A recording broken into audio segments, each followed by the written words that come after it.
하나님께서 우리에게 주시는 말씀은 구약의 말씀 열왕기상 19장 19절로 21절, 구약 성경 550쪽입니다. 구약 성경 550쪽 열왕기상 19장 19절로 21절까지 우리 하나님의 말씀을 다 같이 합독하겠습니다. 시작.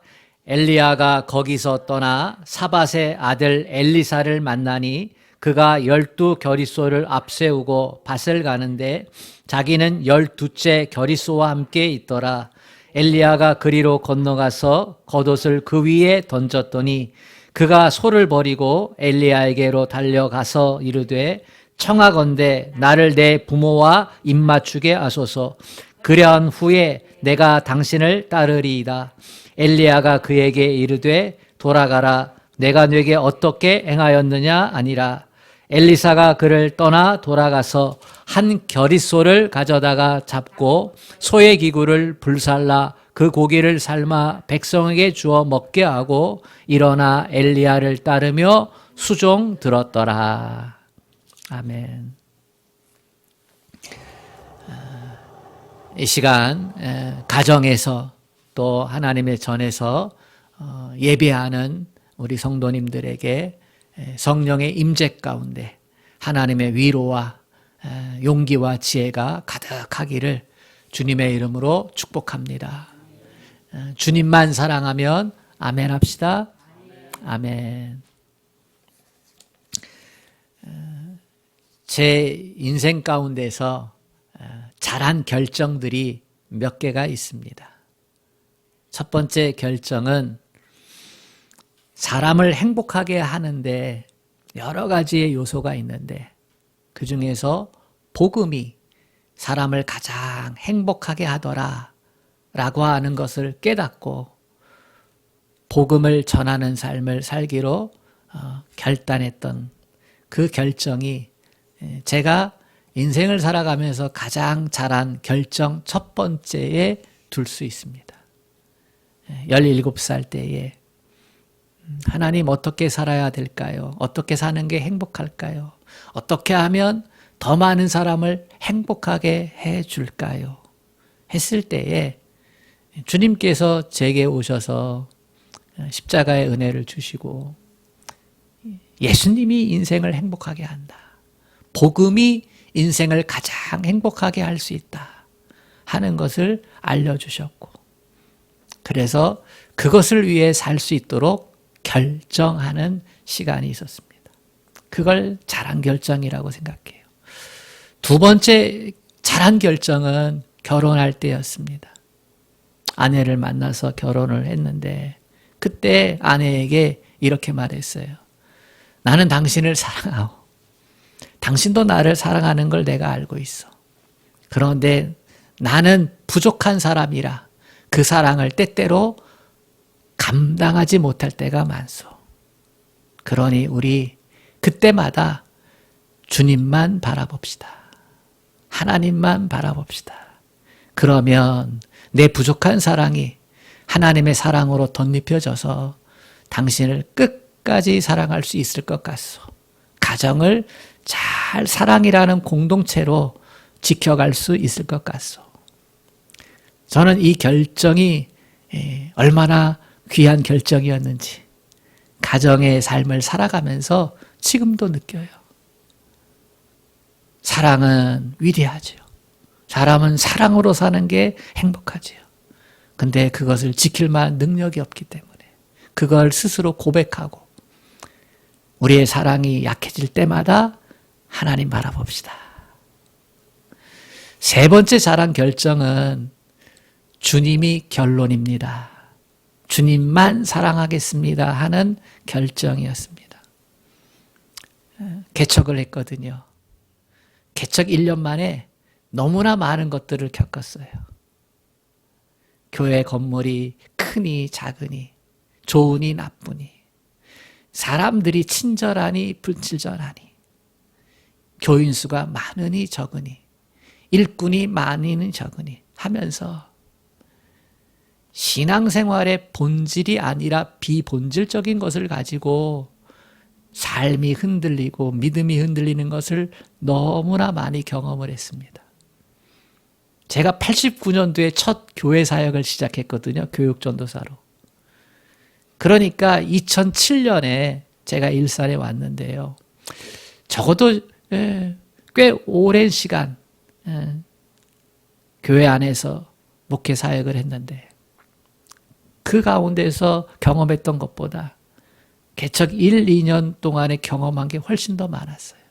그러면서 교회를 통해서 신앙생활하는 것이 무엇일까? 여러분, 인생을 다 알고 나서 사는 사람 없어요. 하나님을 완전히 다 알고 나서, 세상이 어떤지 다 알고 나서 하나님을 믿는다는 것, 그만큼 어리석은 것입니다. 우리는 십자가의 주님을 만나면 그때부터는 이해하기 힘들고 받아들이기 힘든 어려운 일이 있어도 낙심하지 않습니다.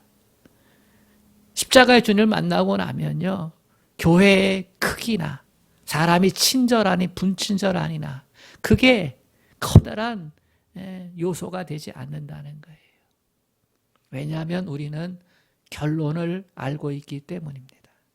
하나님이 얼마나 좋으신 분인지, 그 하나님이 얼마나 나를 사랑하시는지, 그분이 얼마나 나와 함께 하고 싶으신지, 그분이 천국의 축복을 얼마나 아낌없이 나에게 주시기를 원하시는지 우리는 알고 있거든요. 주님이 결론이 되면, 주님만 사랑하면요, 그러면 신앙생활을 잘할 수 있어요. 하늘의 복을 풍성히 누릴 수 있게 되는 줄로 믿습니다. 그래서 저는 주님이 결론인 삶, 주님만 사랑하는 것이 얼마나 잘한 결정인지 모릅니다. 여러분도 이 세 번째 결정은 잘하셨으면 좋겠어요. 여러분에게도 각자 잘한 결정이 있을 겁니다. 하나님 믿기 전에도 잘한 결정이 있고요. 또 하나님 믿고 난 후에 잘한 신앙의 결정들이 있을 거예요. 그런데 이러한 결정들이 내 삶에서 감당해 나갈 때 버겁고 힘들고 흔들릴 때가 있잖아요. 사실 연약하기 때문에 늘 흔들릴 때가 많습니다. 이때 가장 필요한 것이 새로운 내일을 살고자 하는 단호한 결심입니다.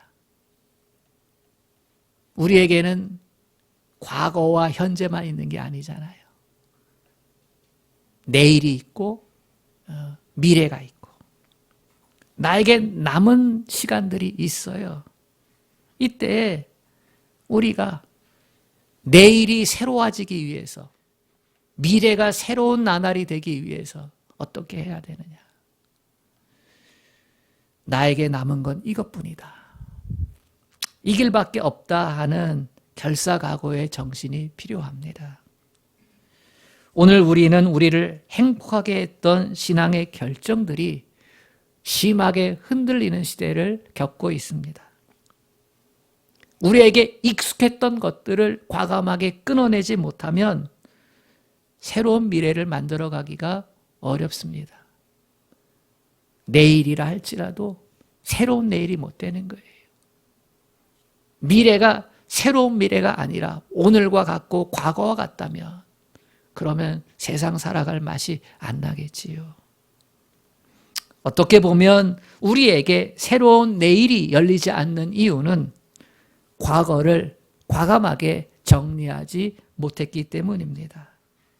우리가 옛 것을 계속해서 붙잡고 있는 한 새로운 내일은 만들어갈 수가 없습니다.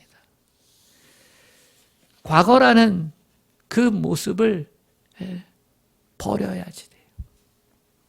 사도 바울은 빌립보서 3장에서 이러한 모습을 보여줍니다. 3장 13절 14절 형제들아 나는 아직 내가 잡은 줄로 여기지 아니하고 오직 한 일 즉 뒤에 있는 것을 잊어버리고 앞에 있는 것을 잡으려고 표대를 향하여 그리스도 예수 안에서 하나님이 위에서 부르신 부름의 상을 위하여 달려가노라. 그가 신앙적인 결단을 했지요. 예수님이 구원자임을 알고 이방인의 사도로. 그래서 많은 일들을 했어요. 하지만 지금 이 시점에서 다시 한번 내가 많은 일들을 귀한 믿음의 결정 가운데 했지만 그거 잊어버리고 앞으로 예수 안에서 하나님이 부르신 부름의 상을 위해서 나는 새로운 목표를 정하고 달려갈 길을 달려갈 것이다. 여기서 달려간다는 말은요, 운동 선수들의 모습이에요. 여기 땅 하면 막 치고 나가 달려가는 것처럼 그렇게 달려간다는 것이지요. 오늘 본문의 주인공 엘리사가 바로 그러한 사람입니다. 엘리사는 자기의 인생에서 새로운 내일을 위한 과감한 결단을 하게 됩니다. 하나님께 부름받았을 때 보여주는 결단과 출발이 너무나도 감동적이에요. 비록 요 짧은 세 절에 담겨져 있지만 말이지요. 우선 엘리야는 어떤 사람일까? 그는 출신 성분이 부자였어요. 부잣집 아들로 태어났어요. 19절에 보면 그의 집에는 24마리의 소가 있음을 보여줍니다. 굉장한 부자지요. 그 당시에 소 2마리만 가지고 있어도 먹고 살만했어요. 여유가 있었다는 거예요. 그런데 그 집에 24마리의 소가 있다라고 하는 것은 어마어마한 부자였다는 것을 보여줍니다. 24마리의 소를 가지고 있다는 것은 땅이 그만큼 많다는 거예요. 또 엘리사가 살던 그 지역은 최고의 곡창지대예요. 이스라엘에서 농사 지을 만한 땅이 많지 않거든요, 전국적으로. 그런데 그 가운데에서 주된 농사를 짓는 곳, 그곳에서 분홍이었다 하는 거지요. 그런데 이 엘리사가 엘리야의 부름을 받았을 때에 그는 자기의 이 모습, 특권이라고 할 수 있는 이 가정이 주는 것들을 내려놓습니다. 상속을 포기하고 그 안에서 누릴 수 있는 모든 유익을 포기합니다. 스스로 그것을 결정을 해요. 여러분, 오늘 나의 모습은 어떻습니까? 믿음의 삶을 살려고 결정하고 결단하고 복음의 능력을 누리려고 하고 주님의 부르심에 따라서 살려고 할 때에 무엇을 얼마나 과감하게 정리를 하셨습니까? 주님을 위해서 나는 무엇을 내려놓았다고 말할 수 있을까요? 믿음의 사람일수록 주님의 필요에 따라서 자신의 것들을 내려놓게 됩니다. 그렇지요? 예수 믿게 되고 나면요. 그러면 내 가진 것들을, 내가 했던 삶의 모습들을 새롭게 정해요. 우선순위도 새롭게 정하고 삶의 스케줄도 새롭게 정하고 이게 굉장히 중요하거든요. 새롭게 정할 수밖에 없어요. 왜냐하면 복음은 우리로 하여금 새로운 삶을 살게 하니까. 새로운 가치관에 의해서 새로운 삶의 방식을 가지고 살도록 우리를 견딜 수 없게 만드니까. 요즘 한국 사회에서 청와대에 들어가서 일하고 또 공직사회 장관으로 일하려고 하면 국민의 눈높이가 있어요. 다주택자는 안 된다는 거예요. 그죠?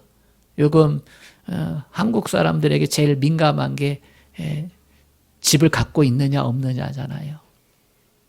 다주택자는 공직사회에 가면 안 된다는 거예요. 그게 내려놓아야 된다는 거예요. 그 임명한 사람들이, 임명받은 사람들이 그걸 내려놓아야 되는 거죠.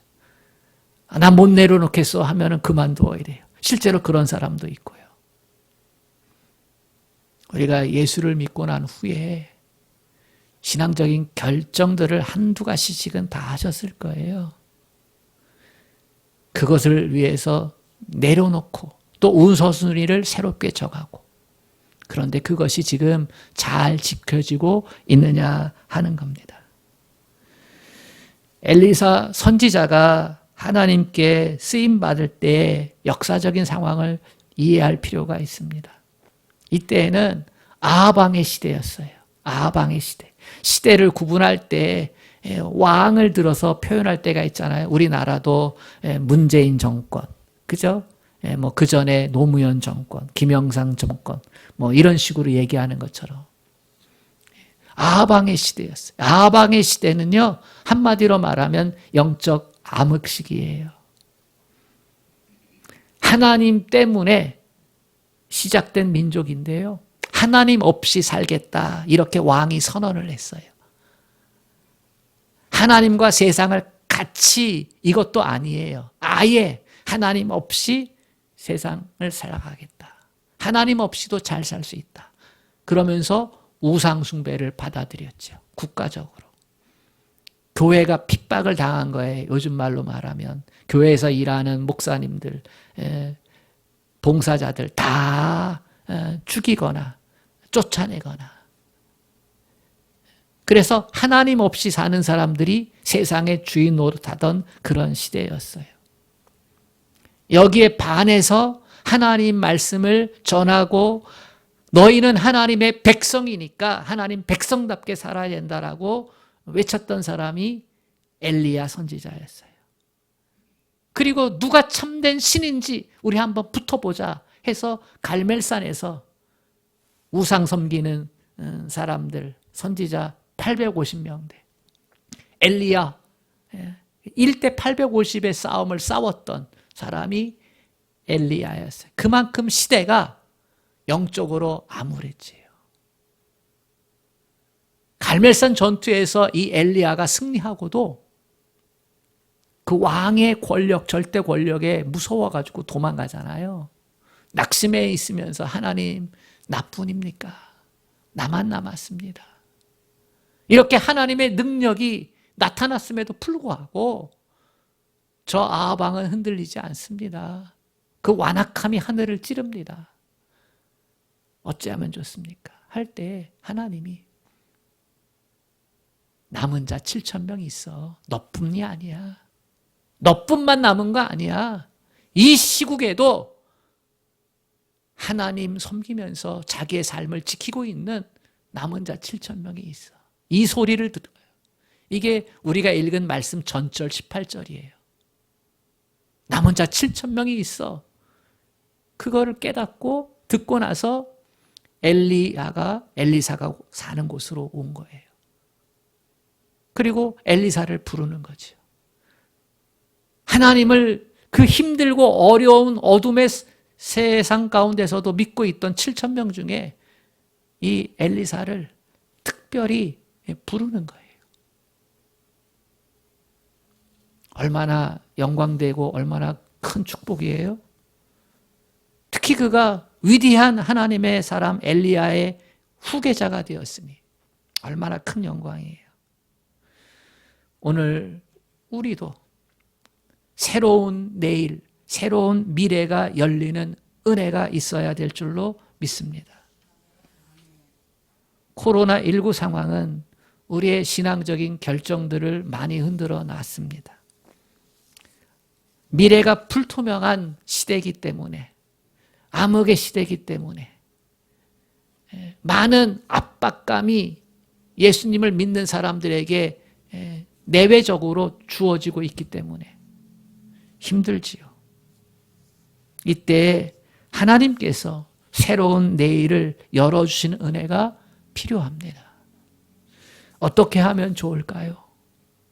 두 가지를 생각해 보기를 원합니다. 먼저 새로운 내일을 원한다면 성품의 기초를 새롭게 잘 다져 놓아야 합니다. 성품의 기초를 새롭게 잘 다지자는 거예요. 엘리사는 평소에 어떠한 성품의 모습을 가지고 있었을까요? 궁금하지요? 19절을 보면 엘리야가 찾아왔을 때 엘리사는 농사를 짓고 있었어요. 24마리의 소를 가지고 소 2마리를 한 겨리로 해서 밭을 가는 거지요. 쟁기를 가는 거지요.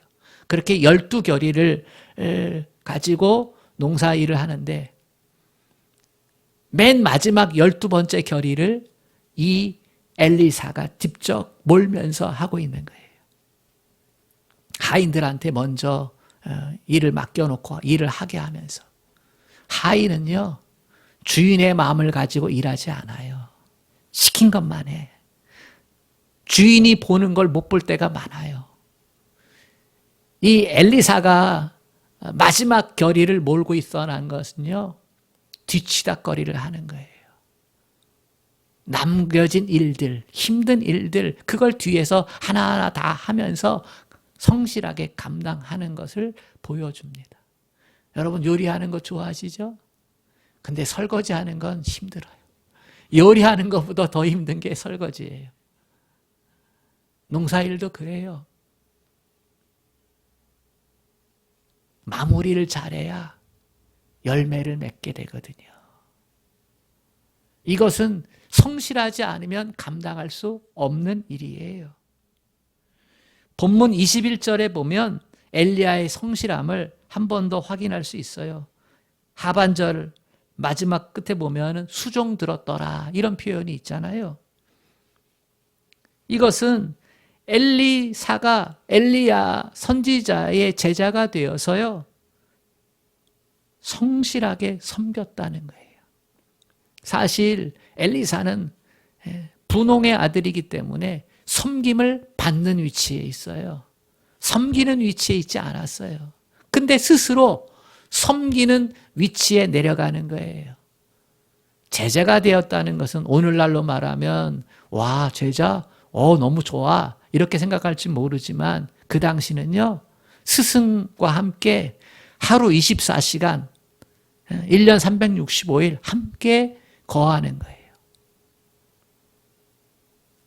함께 거하면서 스승으로부터 하나님 말씀을 배우고 전하는 걸 배우고 백성들을 돌보는 걸 배우고 이것만 하는 게 아니에요. 수발을 다 드는 거예요. 엘리야는 이스라엘 전역을 돌아다니면서 사역을 했기 때문에요. 전역을 같이 따라다니면서요, 수종드는 거예요. 수발을 다 드는 거예요. 마치 하인처럼, 몸종처럼. 그런 일이 어디 쉽겠어요. 그가 평소에 성실함이 그의 성품에 녹아들었기 때문에 가능한 일이었습니다. 열왕기하 3장 11절에 보면 엘리사가 스승 엘리야 선지자를 수종들며 성실하게 섬겼던 사람이라고 칭찬해 주고 있습니다. 그는 평소에 그의 성품에 성실을 심어 놓았기 때문에 이렇게 새로운 내일이 왔을 때에 그것을 감당할 수 있었던 것이지요. 인생은 성공 이전에 성품이 먼저입니다. 제가 존경하는 목사님, 교육전도사 때 만났던 목사님이 어느 날 교육전도사들을 모아놓고 선배로서 한마디 한다고. 나는 여러분들이 유능한 목회자, 똑똑한 목회자, 일 잘하는 목회자가 되는 것보다 성실한 목회자가 되기를 원합니다. 이렇게 얘기했어요. 사실 유능한 사람이 되고 싶지요. 똑똑한 사람이 되고 싶지요. 일 잘하는 사람이 되고 싶지요. 누구나 그렇게 생각하고 있었어요. 근데 그게 아니라는 거예요. 하나님은 우리를 모두 성공자로 부르시지 않았다는 거예요. 성실한 자로 부르셨다는 거예요. 여러분, 우리의 성품이 성실해야 합니다. 꾸준해야 합니다. 이 기초를 잘 닦아 놓아야 합니다. 어떤 사람은 성품은 다 타고나는 것이다. 이렇게 말하는 사람이 있어요. 그 말도 맞기는 해요. 그러나 후천적인 성품은 만들어지는 거예요. 우리에게 성실함이 없다면 하나님께 성실함을 달라고 간구해야 합니다. 새로운 내일을 위해서 성실이라고 하는 성품의 기초를 잘 다져야 합니다. 사랑에 성실한 사람, 섬김에 성실한 사람, 자기가 맡겨진 일에 성실한 사람, 특히 맡은 일에 끝까지 감당할 수 있는 성실함, 이 기초를 잘 다져야 우리에게 다가오는 내일이 새로운 내일이 되고 새로운 미래가 될 줄로 믿습니다. 두 번째, 새로운 내일을 정말로 원한다면 신앙의 기초를 새롭게 다져야 합니다. 엘리사는 자기의 인생의 새로운 내일을 위해 멋진 신앙적인 행동을 합니다. 21절을 보면요, 소 한 겨리를 잡아서 하나님께 제물로 바쳐요. 소를 잡았다는 것은 제사 때에 사용하는 단어입니다. 자기를 부르시는 하나님께 예배 드리는 거죠. 어떤 예배요? 헌신의 예배를 드리는 겁니다.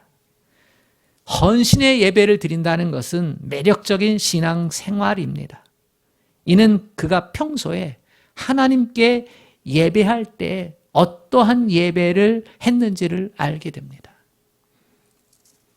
우리는 예배자의 자리에 나오면 주로 하나님께 달라고 하잖아요.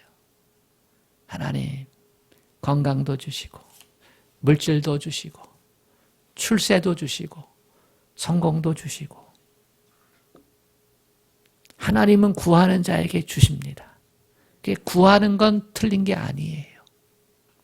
그러나 우리의 예배에 구하는 것만 있으면 우리는 어린 아이에 머물러 있습니다. 어린 아이의 수준이에요. 어린 아이는 주로 받습니다. 주로 구해요. 주로 달라고 해요. 어린 아이는 줄 수 있는 능력이 없어요. 근데 주로 받기만 하면 어떤 현상이 일어나는지 아십니까? 주는 것에 대한 고마움을 몰라요. 부모가 나한테 얼마나 귀한 걸 줬는지, 얼마나 많은 희생을 했는지 받기만 하는 아이는 몰라요. 그런데 자기도 주어보면 알아요. 아, 내가 그동안 얼마나 많은 것들, 얼마나 귀한 것들을 받았는지. 나도 한번 주어보면. 여러분, 내 것을 주는 게 쉬운 게 아니에요. 그건 아까워요. 받는 건 좋은데 주는 건 정말 힘들어요. 왜냐하면 그 가치를 알기 때문에. 이 엘리사는 소 2마리, 어쩌면 엘리사의 몫이었을 거예요. 그거를 하나님께 바치는 거예요. 예배에서 하나님께 바칩니다. 하나님께 헌신합니다. 나는 하나님께 쓰임받기를 원합니다. 나는 하나님의 기쁨을 위해 살기를 원합니다. 이 성숙한 신앙의 인격을 가지고 있는 거죠. 그는 헌신의 제사 때에 자신이 사용하던 농기구까지 불태워가지고 제사를 드려요. 제물을 드리려면 태워야 되니까. 고기를 구워야 되잖아요. 자기의 사용했던 농기구. 농사꾼에게 소가 어떤 의미인지, 농기구가 어떤 의미인지 아마 생명처럼 여겼을 거예요. 그는 하나님의 부르심에 응답해서 하나님, 내 몸을 드립니다. 내 인생을 드립니다. 그러한 의지적인 표현, 신앙의 고백으로 이런 예배 행위를 하는 거예요. 과거로 돌아가는 것을 원천적으로 차단하고 있기도 합니다. 힘들고 어려울 때 다시 농사꾼으로 돌아갈 거 아예 내 몫의 소가 없어. 내 몫의 농기구가 없어. 자신의 삶을 하나님께 통째로 내드리는 결단을 하는 거지요. 어떻게 이렇게 할 수 있어요? 평소에 하나님께 드리는 것에 대한 기쁨, 드리는 것에 대한 믿음의 모습이 있었기 때문에 그게 그의 신앙 인격의 기초가 되었던 것이지요. 여러분, 하나님의 일에 대해서 예배에 하나님의 것에 헌신하려고 하고 드리려고 하는 이러한 신앙의 기초가 있을 때에 우리에게 주어지는 날이, 내일이 새로운 날이 될 줄로 믿습니다. 엘리사는요, 하나님께 드리고 난 후에 그 고기를요, 이웃들에게 나눠줘요. 배불리 먹게 해요. 이 모습은 그가 영적인 지도자로서 앞으로 어떤 사역을 해나갈지를 암묵적으로 보여주고 있습니다. 이 당시는요, 하나님을 떠난 자들이 주인 노릇한 것을 꼴보기 싫어가지고요, 비를 내리지 않아요. 무려 3년 반 동안 비가 안 오는 거예요. 하나님이 치시는 거예요. 하나님 없다고 그러면서 바알과 아세라 섬겼던 너희들 정말로 그 바알과 아세라가 너희에게 풍요한 먹거리를 가져다 주는지 소득을 가져다 주는지 나 떠났잖아. 그래? 그래서 비를 안 내리는 거예요. 바알과 아세라는 풍요의 신이거든. 비의 신이거든요. 비가 안 내려요. 그러니까 기근이 찾아온 거죠. 흉년이 찾아온 거죠. 굶주리고 고통스럽잖아요. 그러한 때에 소를 잡아서 하나님께 제사하며 그 고기를 다 나누었다. 누가 이런 일을 해요? 아무도 안 하고 있어요. 엘리야는 그러한 영적 암흑기였기 때문에 그의 메시지는 심판의 메시지였어요. 하나님을 떠났나? 하나님이 심판할 것이다. 하나님께로 돌아오지 않으면 멸망할 것이다. 이러한 심판의 메시지를 스승인 엘리야가 전했다면 엘리사는 은혜의 메시지를 전했어요. 돌아오면 하나님이 회복시켜 줄 것이다. 하나님이 위로하시고 하나님이 도우시고 하나님의 도움의 손길이 있다. 그래서 엘리야는요, 성경에 보면 12번의 기적이 기록되어 있는데요, 엘리사는요 28번의 기적을 기록하고 있어요. 그들을 위로하면서. 여러분, 기록된 게 28번이지 28번만 기적을 행했다고 생각하면 안 돼요. 더 많은 기적들이 있지만 대표적인 기적들을 모아놓은 거예요. 엘리사는 청년 시절에 인생의 황금기에 하나님의 부름을 받아서 헌신하고 그래서 이스라엘 역사상 최장수 선지자가 됩니다. 그는 5명의 왕을 섬겼고요. 90세가 넘기까지 활약을 했어요. 가장 필요할 때 가장 소중히 쓰임받는 사람이 되었지요. 여러분, 우리가 하나님을 존귀하게 여기면 하나님도 우리를 존귀하게 사용해 주십니다. 우리가 하나님께 존귀하게 여겨지는 것은요, 하나님 나를 쓰십시오. 하나님 나를 사용해 주십시오. 하나님 내가 드리기를 원합니다. 내가 헌신하기를 원합니다. 하나님을 기쁘시게 해드리기를 원합니다. 여러분, 달라 하는 것보다요, 드리기를 원하는 걸 하나님도 귀하게 여겨주세요. 엘리사는 성경의 인물 중에서 하나님의 사람이라는 호칭을 받습니다. 성경에 보면 하나님의 사랑이라는 이 호칭을 받은 사람이 몇 명 있어요. 요셉, 모세, 사무엘, 다윗, 엘리야. 구약에서는. 신약에서는 디모데, 너 하나님의 사람아. 이렇게 지칭하고 있거든요. 엘리야가 하나님의 사람이라고 하는 칭호를 7번 성경에 기록하고 있는데요. 엘리사는 무려 12번이나 하나님의 사람으로 불리우고 있습니다. 그만큼 하나님께서 그를 존귀하게 높여주셨다는 것이죠. 시골 농촌에서 소를 몰면서 쟁기질하던 엘리사에게 새로운 미래가, 새로운 내일이 찾아왔죠. 성품의 기초를 든든히 닦았기 때문에, 신앙의 기초를 든든히 닦았기 때문에. 여러분과 저에게는 예수 믿으면서 자란 신앙의 결정들이 있어요. 흔들리고 있다면 그때에는 다시금 이 두 가지를 생각해야 돼요. 나의 성품은 성실한가? 나는 꾸준한가? 이 성실함의 위대함을 나는 혹 놓치고 있지는 않은가? 내 신앙 인격이 하나님 앞에 어떻게 하면 하나님을 기쁘시게 하고, 어떻게 하면 하나님의 마음에 들고, 어떻게 하면 하나님께 드림이 되고, 어떻게 하면 하나님의 나라를 위해 살 수 있을까? 이 신앙의 인격이 갖춰지면 우리에게 내일은 새로운 내일이 되고, 우리에게 미래는 새로운 미래로 그렇게 열려질 줄로 믿습니다. 우리 이렇게 생각하세요. 내 인생에도 새로운 내일이 있다. 아멘. 그렇게 되어질 수 있기를 주님의 이름으로 축복합니다. 하나님 아버지,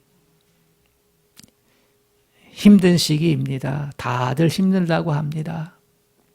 하지만 우리에게는 이 시기가 우리 자신들을 되돌아보고 새롭게 할 너무나도 귀중하고 소중한 때입니다. 오늘의 말씀 앞에 우리 모두가 반응하기를 원합니다. 하나님, 우리에게 새로운 아름다운 성품들이, 이 성실한 성품들이 다시금 새롭게 기초되어지기를 원합니다. 자리 잡기를 원합니다. 하나님, 우리에게 하나님께 대한 헌신이 하나님 신앙의 기초가 될 수 있기를 원합니다. 성령 하나님이 도와주셔서 이 일에 결단하게 하시고, 그래서 우리의 신앙적인 결정들을 더 복되게 하셔서 그 열매들을 거두는 삶을 살아가게 하여 주시옵소서. 예수님의 이름으로 기도하옵나이다. 아멘.